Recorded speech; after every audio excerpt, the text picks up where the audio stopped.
વિદ્યાર્થી મિત્રો, ચેપ્ટર 5 ઉદાહરણ 5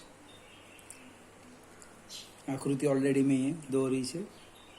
આકૃતિમાં ઓ બિંદુ મૂકેલી એક નાની ચુંબકિત સોય પી દર્શાવી છે. આ જે તીર બતાવ્યું છે એ એના ડાયપોલ મોમેન્ટની દિશા છે. બીજા તીર તેના જેવી જ, એટલે બીજા તીર મૂકેલા છે આ બધા, તેના જેવી જ બીજી ચુંબકીય સોય ક્યુના જુદા જુદા સ્થાન દર્શાવે છે. કઈ ગોઠવણીમાં, સંરચનામાં તંત્ર સંતુલનમાં નથી, પછી કઈ સંરચનામાં તંત્ર સ્થાયી અને બીજું એની અંદર અસ્થાયી સંતુલનમાં હશે, અને આ બધી જ ગોઠવણીમાં લઘુત્તમ સ્થિતિ ઉર્જાને અનુરૂપ કઈ ગોઠવણી છે. હવે આપણે એને સમજવા પ્રયત્ન કરીએ. આ તો બધા જુદા જુદા સ્થાન છે. આ જે છે પી પાસે જે ચુંબકીય સોય છે એની ડાયપોલ મોમેન્ટ આ દિશામાં છે, એટલે એનું અક્ષ પર ક્ષેત્ર આ દિશામાં આવે. અક્ષ પર આ એની વિષુવ રેખા થાય. તૂટક રેખા બતાવો ને, વિષુવ રેખા. વિષુવ રેખા પર જે ક્ષેત્ર છે એ અક્ષ પરના ક્ષેત્રની વિરુદ્ધ દિશામાં, એટલે આ દિશામાં આવવાનું. અહીંયા ક્ષેત્ર કઈ દિશામાં આવવાનું? આ દિશામાં. જો ક્ષેત્રને સમાંતર હોય તો એ સ્થાયી સંતુલનમાં કહેવાય, પ્રતિ સમાંતર હોય તો અસ્થાયી સંતુલનમાં કહેવાય. એ સિવાયની જે સ્થિતિ છે સંતુલનમાંની કહેવાય. દાખલા તરીકે જો તમે અને સમજવા પ્રયત્ન કરીએ, Q1 અને Q2. Q1 છે જો આ રીતે મૂકે તો એ આમ આવવાના, એની ડાયપોલ મોમેન્ટની દિશા. બંને પરસ્પર લંબ થવાનું. સેમ Q2 માટે પણ લંબ થવાનું. એટલે સંતુલનમાં નથી એ કઈ સંભાવના? તો કે પહેલી એક PQ1 અને બીજું PQ2. એ બંનેની ડાયપોલ મોમેન્ટ પરસ્પર લંબ છે, લંબ. એટલે એ સંતુલનમાં આવશે નહીં. હવે સ્થાયીની વાત કરું તો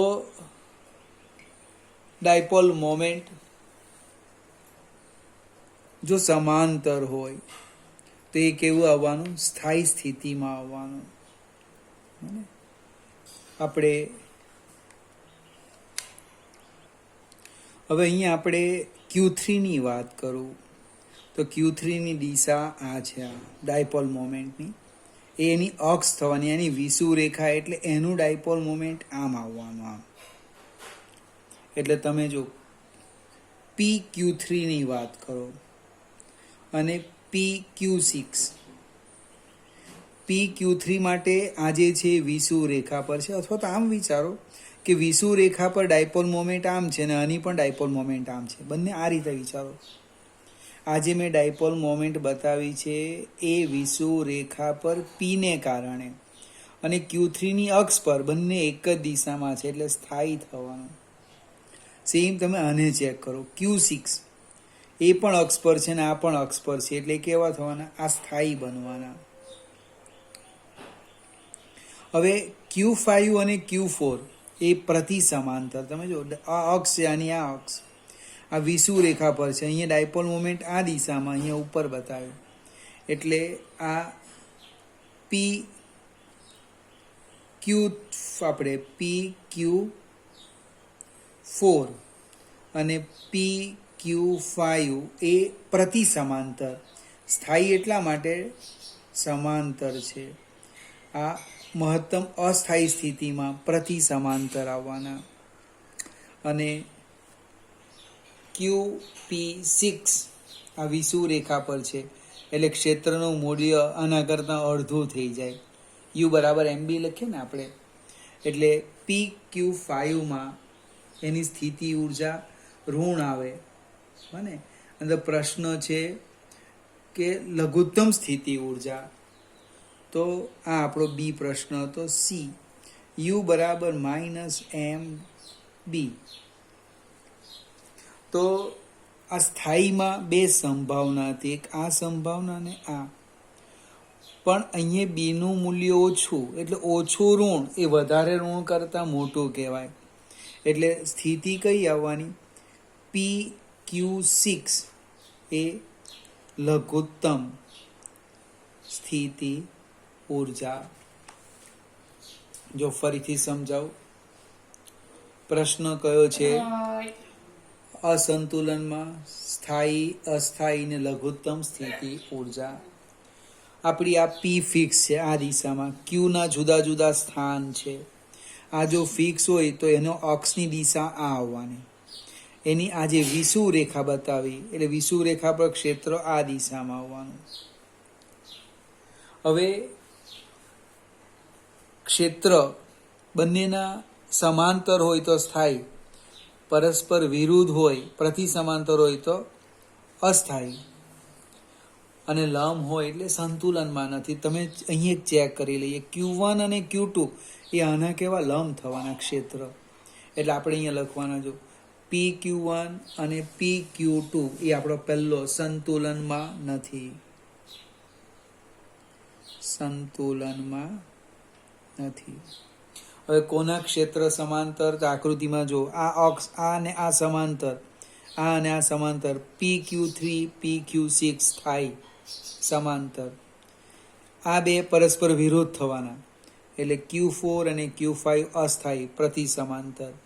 અને પ્રશ્ન આવ્યો સ્થિતિ ઊર્જા લઘુત્તમ, તો એમ અચળ છે, બી નો પ્રશ્ન છે. તો અહીંયા Q6 પાસે જે ચુંબકીય ક્ષેત્ર છે એ અક્ષ પર આવ્યું, વિષુવ રેખા કરતાં એનું મૂલ્ય બમણું. એનો અર્થ લઘુત્તમ સ્થિતિ ઊર્જા ક્યાં મળે? PQ6 પાસે.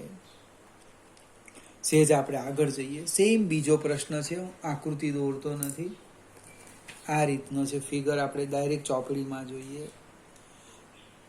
કુલ 8 ફિગર, 1 2 3 4 5 6 અને 7 ફિગર છે. ક્ષેત્ર રેખાની કઈ સાચી છે અને કઈ ખોટી છે એ જોવાનું છે. આપણે શરૂઆત કરીએ તો પહેલી જે ક્ષેત્ર રેખા છે, અહીંયા લખ્યું છે એ, લખ્યું આપણે લખી દઈએ આ એ. ચોપડીની વાત કરું, પેજ નંબર 183.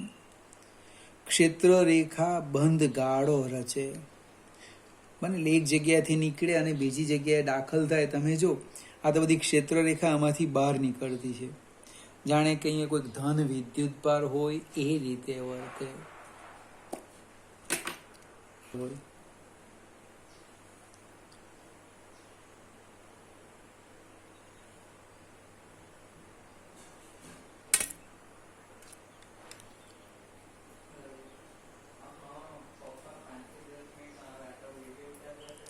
હવે આકૃતિ બી પર જઈએ. આ બી, હવે આ જે બધી ક્ષેત્ર રેખાઓ છે એ એકબીજાને છેદે છે, જે શક્ય નથી. એટલે આકૃતિ બી કેવી કહેવાય? ખોટી કહેવાય. સીમાં આપણને એક ટોરોઇડ બતાવેલો છે, મને અહીંયા બધી જ ક્ષેત્ર રેખાઓ જે બતાવેલી છે બંધ ગાળો રચે છે. ઇટ મીન્સ એ સાચું છે, સી સાચું છે. ડી સોલેનોઇડ બતાવ્યો છે મને.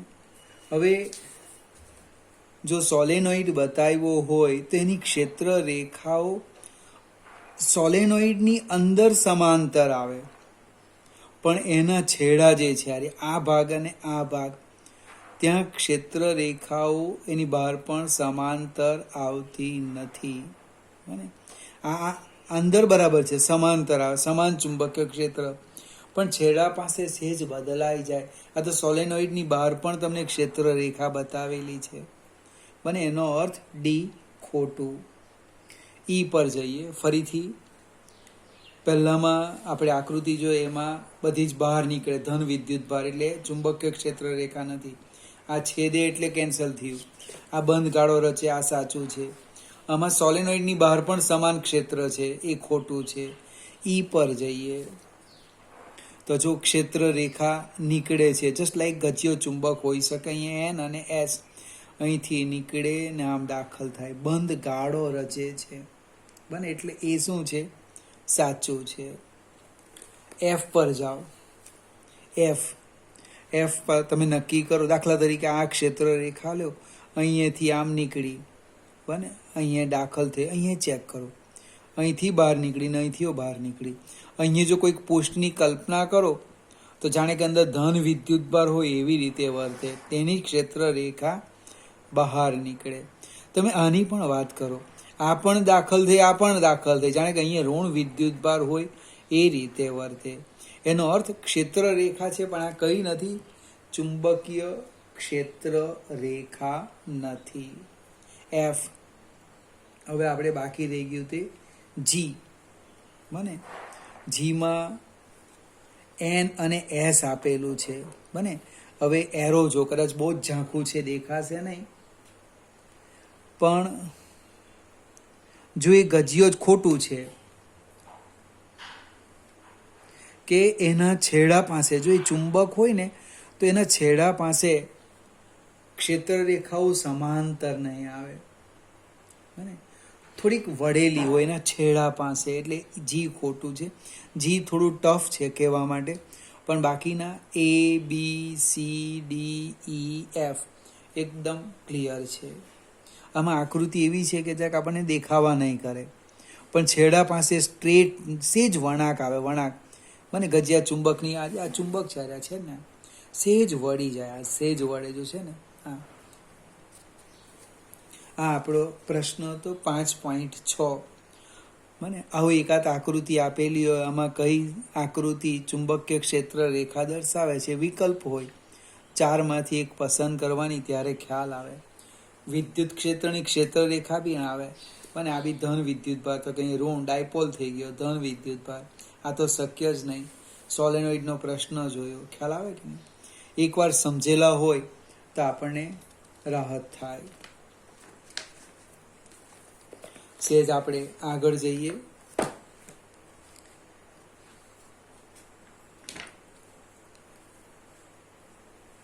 આઠમો, એ પણ બધા ઓબ્જેક્ટિવ છે. 5.7. ચુંબકીય ક્ષેત્ર રેખાઓ વડે દર્શાવેલી દિશામાં ચુંબકિત કરેલી સોય ગોઠવાય છે એક રેખા. શું ચુંબકીય ક્ષેત્ર રેખાઓ ગતિ કરતા વિદ્યુતભાર માટે દરેક બિંદુએ ચુંબકીય બળ રેખાઓ દર્શાવે છે? હવે આ એક બહુ મજાનું છે, ખોટું છે. આ જે ક્ષેત્ર રેખા છે એને બળ રેખા નહીં કહેવાય, એટલા માટે એ બળ દર્શાવતી નથી. ગતિમાન વિદ્યુતભાર પર જે બળ લાગે એ હંમેશા બીને લંબ રૂપે, ક્યુ આપણે લખીએ ને, વિદ્યુતભાર પર લાગતું બળ એફ બરાબર ક્યુ કાઉન્સમાં વી ક્રોસ બી. એ એટલે એને ક્ષેત્ર રેખા કહેવાય. જો વિદ્યુત માટે લખાય બળ રેખા, અને વિદ્યુત ક્ષેત્રની ક્ષેત્ર રેખા પણ લખાય, અને એને બળ રેખા પણ દર્શાય, કારણ કે એફ બરાબર ક્યુ ઈ એ બળ બતાવે, પણ ચુંબકીય ક્ષેત્ર રેખાને બળ રેખા કહી શકાય નહીં. બી. ટોરોઇડના ગર્ભ ભાગમાં ચુંબકીય ક્ષેત્ર રેખાઓ સંપૂર્ણતઃ સમાયેલી હોય છે, પરંતુ સીધા સોલેનોઇડમાં નહીં. શા માટે? હવે ક્ષેત્ર રેખાઓ સીધા સોલેનોઇડના બે છેડા વચ્ચે જ સમાયેલી હોય. સોલેનોઇડ તો આપણે આકાર થઈ ગયા, સોલેનોઇડ આ છેડો ને આ છેડો એ વચ્ચે જ આવવાની. જ્યારે ટોરોઇડમાં શું છે, આખી રિંગ આવવાની. બને ફરીથી,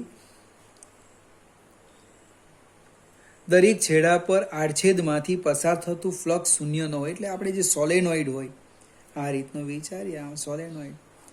તો અહીંયા જે તમે કોઈક ફિગર લેવ, આકૃતિ, આ બંધ પોસ્ટ લેવ, તો એમાંથી પસાર થતું ફ્લક્સ શૂન્ય થતું નથી. ક્યાં દાખલ થાય, ક્યાં બહાર નીકળતી હોય. જ્યારે ટોરોઇડમાં આ મુશ્કેલી આવતી નથી. ત્રીજું છે, જો ચુંબકીય એક ધ્રુવીય અસ્તિત્વ ધરાવતો હોય તો ગૌસના નિયમમાં ફરક પડે.